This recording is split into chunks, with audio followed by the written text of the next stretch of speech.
फक्त एक गोष्ट माझ्याकडनं राहिली, ते म्हणजे MIDC. ती खरं तर माझ्यामुळे राहिली असं नाही, माझ्या विरोधकाने फक्त राजकीय द्वेषातून MIDC झाल्यानंतर रोहित पवारांना तिथं क्रेडिट मिळेल म्हणून दुर्दैवाने ती MIDC थांबवलेली आहे.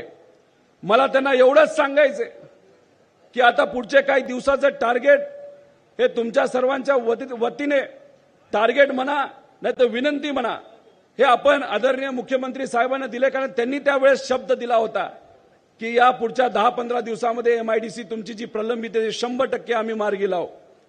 मी CM साहेबांना विनंती करतो की साहेब, आम्ही थांबलो आहोत, अजून 10 दिवस आम्ही थांबणार आहोत, त्यानंतर आम्ही वाट बघणार नाही. कारण आम्हाला माहिती आहे 3 महिन्यानंतर आदरणीय पवार साहेबांच्या मार्गदर्शनाखाली, उद्धव ठाकरे साहेबांच्या मार्गदर्शनाखाली, काँग्रेस नेत्यांच्या मार्गदर्शनाखाली या महाराष्ट्रामध्ये सत्ता ही महाविकास आघाडीची येणार म्हणजे येणार.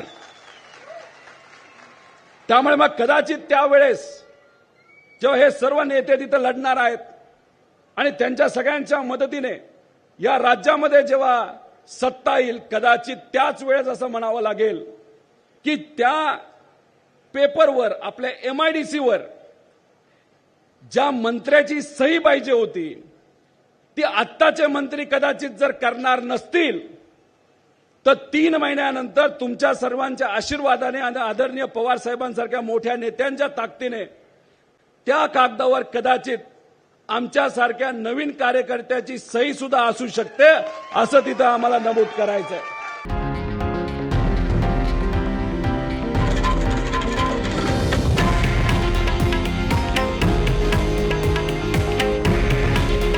हे आहे देशातील नंबर 1 न्यूज नेटवर्क आणि आपण पाहत आहात TV9 मराठी.